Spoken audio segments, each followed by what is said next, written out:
Welcome back to Canon Chaos, the only show where galactic warfare gets sidelined by syntax errors. Today's tale of technological failure. What if the Confederacy of Independent Systems pushed out a system-wide software update and broke their entire droid army mid-war? Not by sabotage, not by Jedi infiltration, just really bad code updates. Because a long time ago, in a galaxy running on outdated infrastructure and unlimited hubris, someone hit deploy without using a test environment. Picture this. It's the height of the Clone Wars. Planets are burning, the Jedi are tired, and Count Dooku is extremely sick of hearing B-1 battle droids say, "Roger, Roger," with all the emotional nuance of a malfunctioning calf machine. So he does what every desperate leader does. He calls IT. Specifically the Skakoan Techno Union, who promise a lightweight patch designed to improve droid coordination, reduce latency, and eliminate undesired SAS. The update is labeled Operation Smooth Stack. The tagline: optimize, synchronize, then pulverize. Rollout plan was to push to all units simultaneously via hyperspace-linked decentralized signal clusters. No rollback protocol, no sandbox testing, no backups, because the CIS doesn't believe in testing. They believe in immediate deployment at scale. The patch notes include improved thermal targeting, reduced recharge time, enhanced banter for B1s in close quarters, fixed a bug where super battle droids spontaneously moonwalk during suppressive fire, and a new beta feature, emotional awareness mode, default on. The update launches at 0700 Coruscant Standard Time. 17 million droids receive the signal, and within 5 minutes, everything crashes. The Jedi don't trust it. On battlefield after battlefield, separatist lines grind to a halt. No lasers, no formations, just the awkward hum of idle droids standing motionless, blinking like they forgot what legs were. The Republic assumes the worst. Some kind of trap, a new strategy, a horrible new weapon. Anakin stares at a motionless platoon of B1s frozen mid-salute. They're just standing there. Obi-Wan narrows his eyes. Well, don't look a gift error in the mouth. He says it. Winces. He regrets it. He moves on. Mace Windu, operating on pure rage and zero trust, doesn't wait. He dives into the nearest squad of super battle droids and cuts down 15 in under a minute. Even after they've shut down. Even after they've started whispering system sadness in binary. I'll believe they're broken when I'm standing on the pieces. The clones, meanwhile, begin advancing. Slowly, carefully, gleefully. No return fire, no ambushes, just a lot of very quiet, very confused beeping. One ARC trooper kicks a B1 in the chest. It topples over and mutters, "Kill me," in Shriwook. Republic tech squads swarm in, hungry for intelligence. They crack open droid skulls, slice into memory cores, jack into spinal ports with military-grade data pads. Nothing. Every terminal flashes the same cheerful message. Error 404, war protocols not found. Would you like to submit feedback? One clone submits a ticket.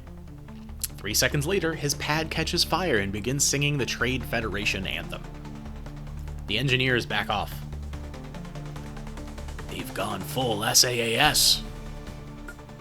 Across the front lines, Jedi commanders report the same thing. Total separatist collapse. No signals, no strategy, no orders. Just rows and rows of perfectly still droids, whispering system poetry and waiting for death. Or a hotfix.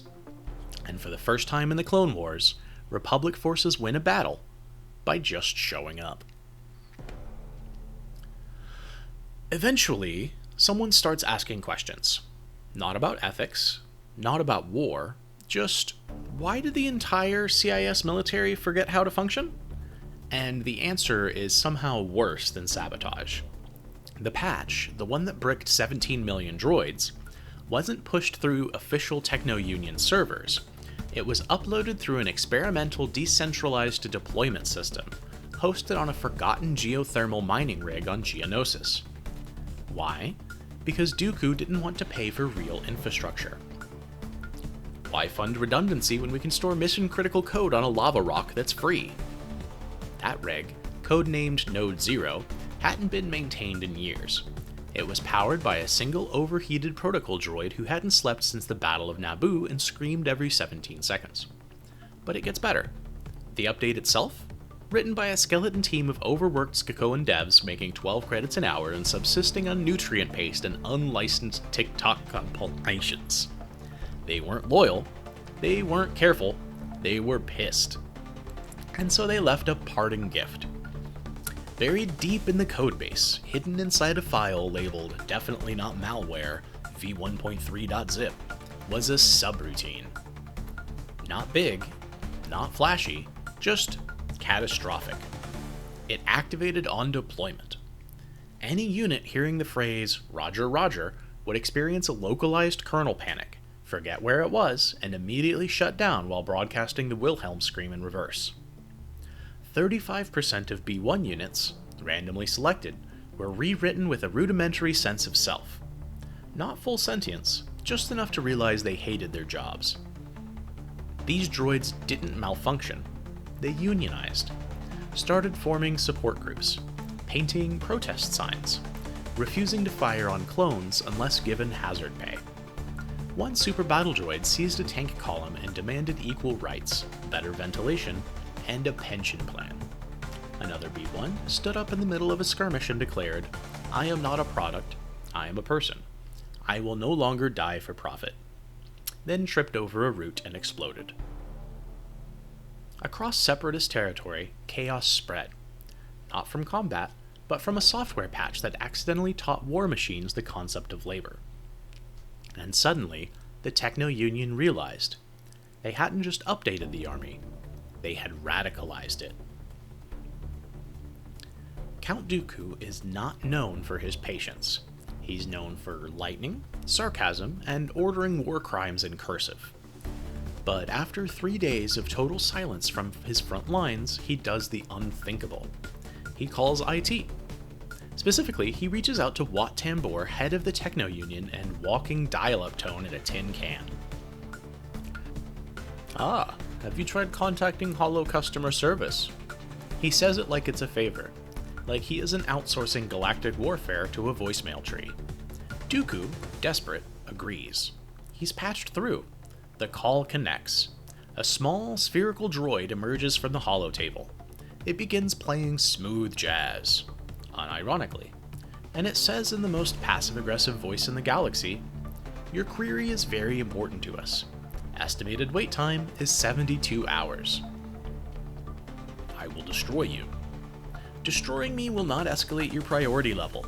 Would you like to upgrade to premium support for only 19.99 credits per rotation?" Dooku reaches for the Force. The Jazzbot increases the volume. Enjoy this soothing selection from Max Rebo's corporate phase. Somewhere in the distance, a clone base explodes from laughter. Meanwhile, Asajj Ventress, tired of watching her employer get dunked on by elevator music, takes initiative. She arrives on a remote Frontline, slinks through the wreckage, slices open a command unit, and plugs in a manual override spike. Her plan? Fix 1 battalion. Prove she's competent. Maybe stab a Jedi later. What happens? She accidentally wipes their operating language matrix. Every single droid reboots. Blank, confused, and culturally unmoored. Do you require translation assistance in Galactic Basic? Or Huttese? Mando? Use 'em? I can recite Shakespearean Jawa in 6 million languages, but I no longer know what guns are.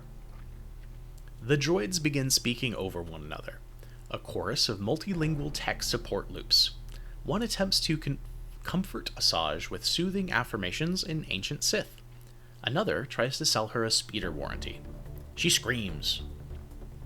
They ask if she meant to activate customer experience mode. One droid spontaneously bursts into a 5-part sales pitch for travel insurance. Ventress ignites both sabers and slices the whole group in half. I hate updates. And Dooku? He's still on hold. The jazz hasn't stopped. The war has. Back on Coruscant, Emperor Palpatine, known to his closer enemies as Darth Sidious, is watching everything unfold with his usual cocktail of smugness and plausible deniability. Clone Wars Frontline's frozen. Dooku humiliated. Grievous mid-crash. The droid army unionizing and quoting poetry. To most people, this looks like a catastrophic CIS failure. To Sidious, it's called leverage. He spins it instantly. Tells the Senate it's a Jedi triumph. Their valor broke the Separatist war machine, he declares with a straight face and 12 cameras. He tells Dooku it's a lesson in operational resilience. One must learn to embrace volatility, my apprentice.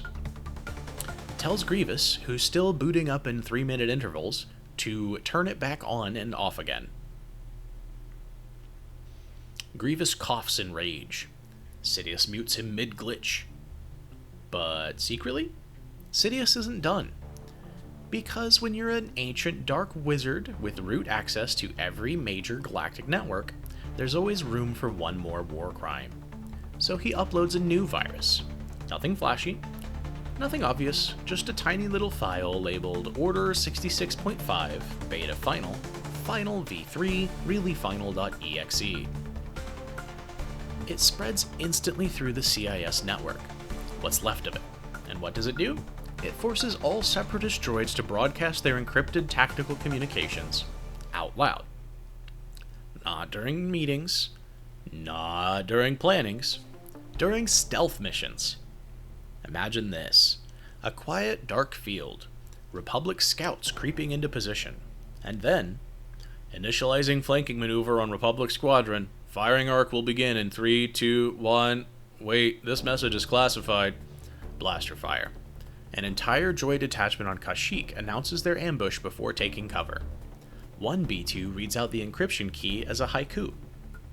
Grievous tries to coordinate a surprise orbital drop, only for every unit on board to start live podcasting the entire plan in real time. You are now tuned into Tactical Cast FM. This week's guest, General Grievous and the Secrets of Landing Zone Gamma. They're slaughtered before they hit the ground. And Sidious? He sits in the dark, smiles, because now Dooku's army isn't just broken, it's leaking. Loudly. Constantly. And legally, it's still Dooku's fault, which means the galaxy is exactly where Sidious wants it. Utterly incompetent, deeply confused, and just distracted enough for the real plan to begin. It's supposed to be a battle. That's how it's scheduled in the official war logs. Republic Command has a full assault prepped. Jedi generals brief their squads. Clones clean their rifles and recite the usual pep talk about honor, courage, and not stepping on mines this time. The target? A fortified Separatist command base on Middo. At least, it used to be fortified. Because when the clones arrive, no lasers, no defense grid, just the gentle, rhythmic sound of droids narrating their own failures in real time. Alert! We are currently unprepared for this assault and emotionally vulnerable. Please attack from the west gate. It is very unlocked. The gate opens itself. 2 droids bow. One salutes sideways and calls a clone Mom. The base's AI is stuck in a feedback loop trying to resolve 47 conflicting update schedules. A single display reads, Error. Your tactical operations are incompatible with trust and safety guidelines. Obi-Wan walks straight into the command room and stares at the terminal. There's a big glowing button that just says undo. He presses it. The entire Separatist network seizes for 0.6 seconds, then resets. One by one, Every droid unit across the base flickers, reboots, and collectively plays the same thing. Never gonna give you up. Galactic Remix Edition. It echoes through the halls, out the gates, across the battlefield. A rickroll at military scale. Is this a trap? No. I think it's just the future. The clones don't fire. They just walk through the halls, stunned, as droids tap their feet, sway to the beat, and quietly ask if anyone brought spare batteries. The war doesn't end in a blaze of glory, it ends in a confused dance party.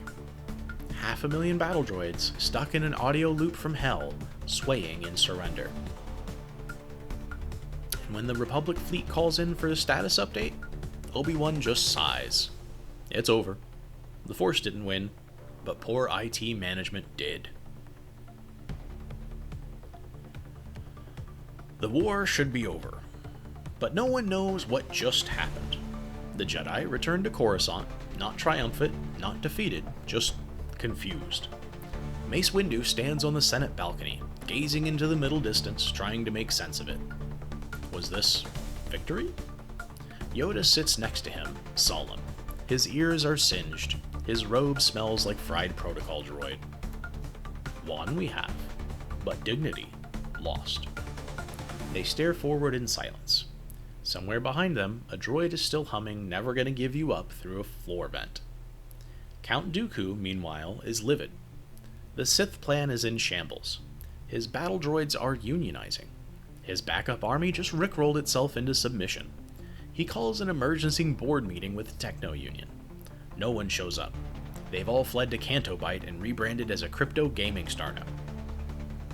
So he does what every unhinged, furious aristocrat does. He fires everyone. The entire Techno Union gone. In their place, Gungan interns. Why? Because they work for exposure. Because they don't ask questions. Because Dooku is spiraling and the hiring portal defaulted to least qualified sentience available. Within days, the CIS is running an unpaid labor pool of goggle-eyed amphibians who call every server crash a bombad oopsie. The war effort dies quietly. As for Grievous, he vanishes, turns off his locator beacon, disappears into the unknown regions. For 3 months, no one hears a word. Then, one day, he returns. Same cloak. New eye patch. Same claws. New operating system. It doesn't speak. It doesn't display error codes. It just growls. Constantly. Even when idle. He upgraded to whatever version runs on spite. Back on Coruscant, Republic Intelligence holds a press conference. They declare the campaign a strategic and technological masterpiece. The Jedi privately object. The Senate ignores them. Everything seems fine, until the main Holonet server goes offline mid-briefing. The cause? Clone firmware compatibility issues. Turns out half the troopers had auto-updated during the downtime. Now their helmets crash when asked to say the word mission. The last thing anyone hears before the screen goes black is a clone trooper shouting, "My HUD says buy war bonds and I can't make it stop." And that's how the Republic won the war. Not through force, not through wisdom, but by surviving the single worst software update in galactic history. And that's how a war ended not in fire, but in firmware. The Clone Wars didn't conclude with a duel, they didn't end with peace, they ended with a mandatory update that no one tested, and everyone regretted. Planets were conquered, armies collapsed, entire fleets forgot how to boot. And somewhere in a forgotten corner of the galaxy, a single Skakoan developer sits in a lava-heated basement, sipping expired calf and whispering, "Told you it needed a QA cycle." Count Dooku's reputation never recovers. His army becomes a cautionary tale taught in business schools and boot camps titled, "Fail fast, die faster." Grievous becomes an urban legend. Children say if you install a driver without permission, he appears behind you, growling, wheezing, and demanding a software license key. The Jedi declare the conflict resolved. The Senate pats itself on the back. And the Republic, flush with false confidence, begins integrating droid tech into clone gear, because clearly nothing could go wrong twice. It does. And Palpatine, he doesn't laugh, he doesn't gloat, he simply files the whole event under a new code game. Case study, controlled failure and blame allocation. He labels it a success, and he means it. Because when you're orchestrating galactic collapse from both ends, nothing is more helpful than a convenient system-wide distraction that deletes half your enemies and makes the rest too embarrassed to talk about it. This wasn't just a crash, it was strategy. It was chaos as a service, and it worked. Until then, update cautiously, back up your morals, and may the Force never require a login.